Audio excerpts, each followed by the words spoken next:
Muy buenas amigas y amigos.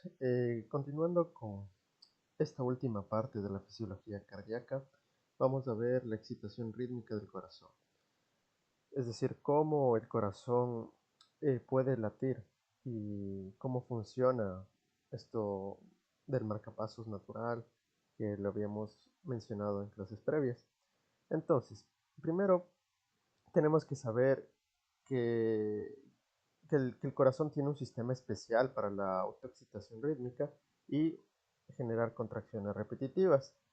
Miren ustedes que el corazón late aproximadamente 100.000 veces al día y a lo largo de una vida humana promedio 300 millones de veces. Es bastantísimo eso entonces. Este sistema se puede lesionar con diferentes cardiopatías, por ejemplo, cuando ocurre algún infarto, eh, en la misma hipertensión, insuficiencia cardíaca, que eso lo veremos más adelante, cuando veamos las diferentes patologías cardiovasculares. Y también algo importante es que las aurículas se van a contraer aproximadamente un sexto antes que los ventrículos, porque necesitamos que las aurículas pasen la sangre a los ventrículos. Si es que latiesen al mismo tiempo tanto aurículas como ventrículos, pues los ventrículos no tendrían sangre suficiente que eyectar. Entonces, ¿cuál es este sistema de conducción y excitación? Como lo habíamos visto en la clase de anatomía, este sistema está conformado por distintas partes. El principal, el número uno y el marcapasos natural del corazón es el nódulo sinusal, que como podemos verlo aquí se encuentra justamente debajo de la desembocadura de la vena cava superior en la aurícula derecha. Este nódulo sinusal tiene a su vez sus haces internodales o sus vías internodulares, en la cual son tres y se dirigen a la aurícula derecha propiamente y a la aurícula izquierda. Después tenemos el nódulo auriculoventricular, que es ese punto de comunicación de la transmisión del impulso eléctrico de las aurículas de los ventrículos. De ahí tenemos el haz auriculoventricular, o también conocido como haz de His, la rama izquierda del haz auriculoventricular, la rama derecha y después las fibras de Purkinje.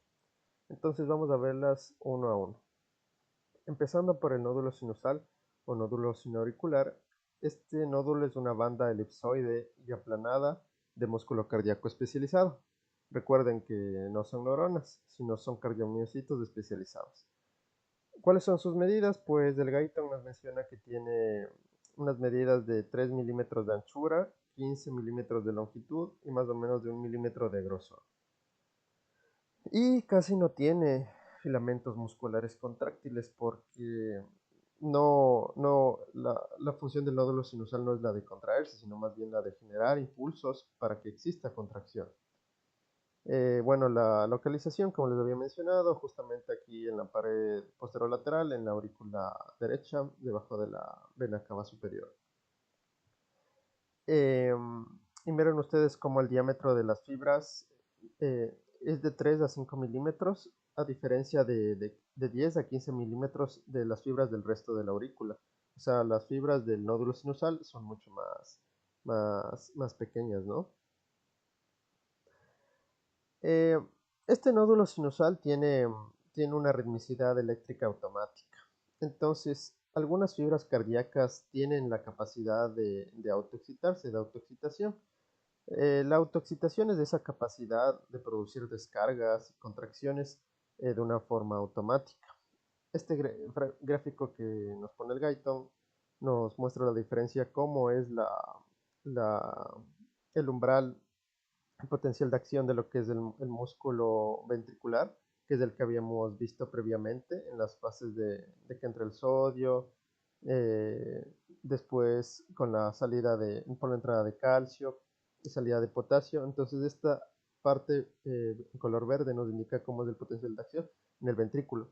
Miren cómo es la diferencia de la fibra del nódulo sinusal, que lo vamos a ver a continuación.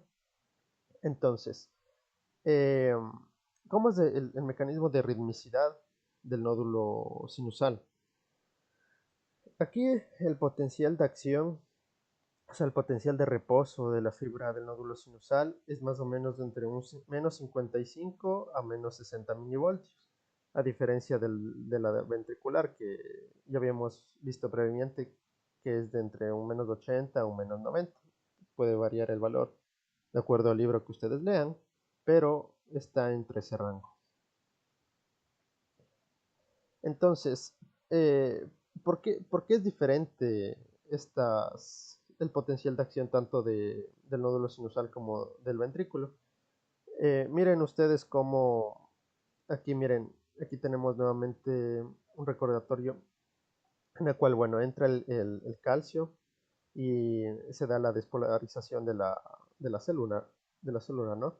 Entonces asciende, se hace más positivo, después ocurre la etapa de la meseta por la entrada igual de calcio y se da la etapa de repolarización con la salida del potasio. Entonces eso es a grandes rasgos cómo es el potencial de acción en la fibra del músculo ventricular. Pero ¿qué pasa en la, en la, em, en el umbral de descarga del nódulo sinusal? Aquí generalmente los canales de sodio están siempre cerrados. Entonces aquí, bueno, se da apertura del calcio, pero fíjense en cómo no existe esa despolarización rápida por la entrada de los canales de sodio. Entonces sí existe un ascenso propiamente por los canales de calcio, pero esta célula del nódulo sinusal igualmente se va a repolarizar de nuevo con la salida del potasio. Entonces, ¿cómo ocurre esto? O sea, tenemos que saber que las fibras del nódulo sinusal, tanto ante el sodio y el calcio, va a provocar una autoexcitación. Entonces, por la elevada concentración del sodio en el líquido extracelular, que están fuera de la fibra del nódulo, y por los canales del sodio abiertos previamente. Aquí en las fibras del nódulo sinusal existe algo que se llaman corrientes Fanny. O sea, si bien los canales de sodio están cerrados, existen otros canales de sodio similares que se lo denominan corrientes Fanny, en la cual hace que los iones del sodio del exterior tiendan a desplazarse hacia el interior. Entonces, este sodio es el que igual el que genera esta despolarización inicial, pero no es suficiente. Recuerden que no es como si se abriesen los canales de sodio rápido. Entonces se da la despolarización y el resto es consiguiente por el calcio, que también es un ion de carga positiva. Entonces la célula se va a despolarizar aún más. Recuerden, despolarización, hacer la célula positiva. Entonces el Guyton nos pone una pregunta interesante. Menciona, ¿por qué esta permeabilidad del sodio y el calcio no hace que las fibras del nódulo sinusal estén siempre despolarizadas? O sea, ¿por qué no están siempre positivos? Entonces, hay dos fenómenos que van a evitar que suceda esto, o sea, que la célula siempre esté positiva. Uno es por los canales de calcio tipo L, o sea, canales calcio lentos, que estos se van a inactivar después de su apertura, alrededor de 100 a 150 milisegundos. Y el segundo fenómeno que evita esto es que al mismo tiempo que se abrirán muchísimos canales de potasio, o sea, al mismo tiempo que igual entra eh, sodio por las corrientes Fanny o el, el calcio que entraba previamente, bueno, este se cerrará y a medida que entra igual calcio, se abrirán muchos canales de potasio. Pero recuerden que el potasio ser igual a un ion de carga positiva, como sale bastante, va a repolarizar la célula nuevamente. Entonces, ¿por qué el estado de hiperpolarización no se mantiene para siempre? O sea, ¿por qué la célula en cambio ya no se queda siempre negativa? Pues porque el sodio y el calcio van a influir nuevamente hacia su interior, o sea, compensando la salida del potasio. Entonces, así continúa esto de por vida. Si bien entra calcio por las corrientes entra sodio por las corrientes Fonny, después entra el calcio por los canales de calcio, después se cierra de unos 100 a 150 milisegundos los canales de calcio lentos y a su vez se abren los canales de potasio para su salida. Entonces esto continúa así el ciclo de las fibras del nódulo sinusal. Fíjense cómo es diferente de las fibras del músculo ventricular. Entonces el potencial de reposo en la fibra del nódulo sinusal es de menos de 155, menos 60 milivoltios, a diferencia de las del ventrículo, que generalmente ronda los menos 90, menos 95 milivoltios. Entonces las vías internodulares e interauriculares van a transmitir los impulsos a través de las aurículas. Los impulsos van a viajar más rápido por las vías internodulares que por las fibras musculares auriculares. ¿Por qué? Debido a que estas fibras son similares a las fibras de Purkinje. Miren aquí cómo tenemos el nódulo sinusal y con sus diferentes vías internodulares. La, la vía internodular anterior, la media y la posterior. Recuerden cómo cada una de estas tenía un nombre en específico. La auricular, que es la más reconocida, que es la que va a la aurícula izquierda, es la conocida como Alt de Bachmann. Entonces, miren aquí cómo se evidencia como del nódulo sinusal. eh, por ejemplo, en la vía internodular anterior, en el Alt de Bachmann, el potencial de acción eh, viaja a través de 1 metro por segundo. Entonces, miren como aquí en las fibras musculares auriculares viaja a una velocidad de 0.3 metros por segundo. Entonces se nota la diferencia de la velocidad de transmisión, viajando más rápido por las vías internodulares que por las propias musculares. Entonces, una vez visto lo que es el nódulo sinusal, vamos a ver el nódulo auriculoventricular. El nódulo auriculoventricular se encuentra en la pared posterolateral de la aurícula derecha. La función de este nódulo auriculoventricular es la de retrasar la conducción del impulso que llega desde las aurículas hacia los ventrículos. ¿Por qué? Porque ya les había mencionado que debe transmitirse siempre antes el impulso de las aurículas a los ventrículos. Tienen que contraerse antes las aurículas para que así los ventrículos se llenen de sangre. Además, el nódulo auriculoventricular tiene una conducción más lenta debido a que tiene un bajo número de uniones de hendidura, que son estas uniones de aquí que se representan al lado de estos cardiomiocitos, ¿no? ¿Se acuerdan que esto habíamos visto en la clase de músculo cardíaco, en la cual estas uniones de hendidura, su función era la de que el impulso nervioso se transmita de una a otra, para que así actúe el corazón como un sitio, para que se contraigan en conjunto. Entonces, podemos decir que el nódulo sinusal, o sea, el impulso que tarda del nódulo sinusal al nódulo auriculoventricular tarda en llegar unos 0.3 segundos. En el nódulo auriculoventricular existe un retraso de 0.9 segundos, 0.09 segundos. En la porción penetrante de lo que es el haz auriculoventricular existe otro retraso de 0.04 segundos. Entonces, si damos un total de 0.03 más 0.09 más 0.04, se da un total de 0.16 segundos para que el impulso llegue eh, hasta los ventrículos, ¿no? De las aurículas de los ventrículos.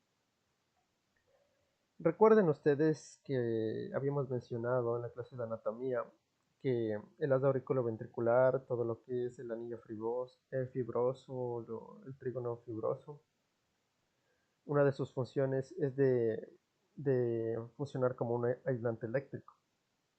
Entonces, el haz auriculoventricular, una de sus características es que mantenga el impulso eléctrico de manera unidireccional, es decir, solo de las aurículas los ventrículos, no en doble direcciones. Entonces, así para que se evite viajar el potencial de acción retrógradamente desde los ventrículos de las aurículas. Ya, ahora vamos a ver lo que son las ramas de las auriculoventricular. Entonces existen dos ramas, ¿no? La derecha como la izquierda. Estas van desde la porción distal del haz auriculoventricular y se dirigen hacia abajo a lo largo de unos 5 a 15 milímetros. Y el impulso tarda eh, alrededor de 0.03 segundos hasta llegar a lo que son las fibras de Purkinje. ¿Qué son las fibras de Purkinje o el sistema de Purkinje? Básicamente, el sistema de Purkinje tiene unas diferentes características de nódulo sinusal. Estas son fibras grandes donde la transmisión es mucho más rápida que en el resto del sistema rítmico del corazón. ¿Por qué? Porque aquí ya hay un aumento de las uniones de la hendidura. ¿Se acuerdan que en el nódulo auriculoventricular les dije que hay una disminución de las uniones de la hendidura? Pues aquí es al revés. Aquí sí hay bastantes de esas uniones de la hendidura de los discos intercalados. Entonces, por tanto, la velocidad va a aumentar. Aquí ya es de 1.5 a 4 metros por segundo. Por lo cual el impulso cardíaco que llega al sistema de Purkinje se va a propagar muy rápidamente a la masa de los ventrículos. Entonces, la transmisión del impulso cardíaco en el músculo ventricular, ¿cómo será? Cuando el impulso llega al músculo ventricular, desde las fibras de Purkinje, la velocidad va a disminuir. O sea, si bien en las fibras de Purkinje la velocidad es muy rápida, miren aquí como el potencial de acción viaja de 1.5 a 4 metros por segundo, al momento que llegan al músculo, aquí disminuye a 0.3 a 0.5 metros por segundo. ¿Por qué? Porque para así asegurarse que todo el ventrículo, o sea, los dos ventrículos se contraigan de una forma coordinada. Entonces, ¿cómo es la transmisión del impulso cardíaco en el músculo ventricular? Recuerden que el músculo cardíaco es como una espiral, ¿no? O sea, el impulso nervioso no va a pasar directamente en una zona recta, para que me entiendan. Debido a esta estructura en espiral del músculo cardíaco, la transmisión, de hecho, desde la superficie endocárdica a la epicárdica necesita de otros 0.03 segundos. Entonces, miren aquí cómo llega el potencial de acción y el potencial de acción llega primero a las fibras endocárdicas es decir, desde adentro hacia afuera, desde el endocardio hacia las fibras epicárdicas. Y miren aquí como en esta misma foto del Guyton eh, nos muestra cómo las fibras endocárdicas son diferentes a las epicárdicas, como si fuesen una espiral. Entonces, en resumen, vamos a tener que del nódulo sinusal al nódulo auriculoventricular, el tiempo que tarda en llegar al potencial de acción es de 0.03 segundos. Desde en el nódulo auriculoventricular existe un retraso de 0.9 segundos. Después en, en el, en el haz auriculoventricular existe un retraso de 0.04 segundos. Del haz auriculoventricular a las fibras de Purkinje, 0.03 segundos. De las fibras de Purkinje endocárdicas, porque va desde adentro hacia afuera, hacia las fibras de Purkinje epicárdicas, otros 0.03 segundos. Entonces, el total desde el nódulo sinusal al músculo ventricular, el potencial de acción tarda en llegar 0.20 a 0.22 segundos. Esto los pueden tomar en alguna prueba, entonces sí es importante que lo sepan, sobre todo el total, ¿no? Entonces, ¿cómo es el control de la excitación y la conducción en el corazón? Recuerden que el nódulo sinusal, el nódulo auriculoventricular y este sistema de Purkinje van a descargar impulsos potenciales de acción, cada una con una frecuencia intrínseca, es decir, cada uno a un ritmo diferente. Pero entonces, ¿por qué el nódulo sinusal es el que controla la ritmicidad? ¿Por qué nosotros cuando leemos un electrocardiograma decimos, tiene un ritmo sinusal? Esto es básicamente porque el nódulo sinusal es el que genera una frecuencia de descarga más rápida. Es decir, genera una frecuencia más rápida que el nódulo auriculoventricular y que el sistema de Purkinje. Podemos decir que es como que el más rápido, el que les gana a todos. Entonces, esta descarga del nódulo sinusal lo hará antes que todas las demás y lo hace antes que que las demás alcancen su umbral de autoexcitación. Por eso decimos que el nódulo sinusal es el marcapasos normal fisiológico del corazón. Recuerden ustedes, si es que falla el nódulo sinusal, el nódulo auriculoventricular lo puede reemplazar y bueno, ya ahí ya diríamos que un paciente está bradicárdico con la frecuencia cardíaca baja. Pero si es que ya llega a fallar estos dos, podría funcionar el sistema de Purkinje, pero ya es algo que no es compatible con la vida, ¿no? Sin embargo, se pueden dar marcapasos anormales. Se llama, de hecho, marcapasos ectópico, aquel que se sitúa en una situación o localización distinta a la del nódulo sinusal. Eh, Aquí se dará, de hecho, un bloqueo de la transmisión del impulso desde el nódulo sinusal a las demás partes, como es lo normal. Y generalmente el nuevo marcapasos, como les mencioné, es el nódulo auriculoventricular, con la porción penetrante del haz de His.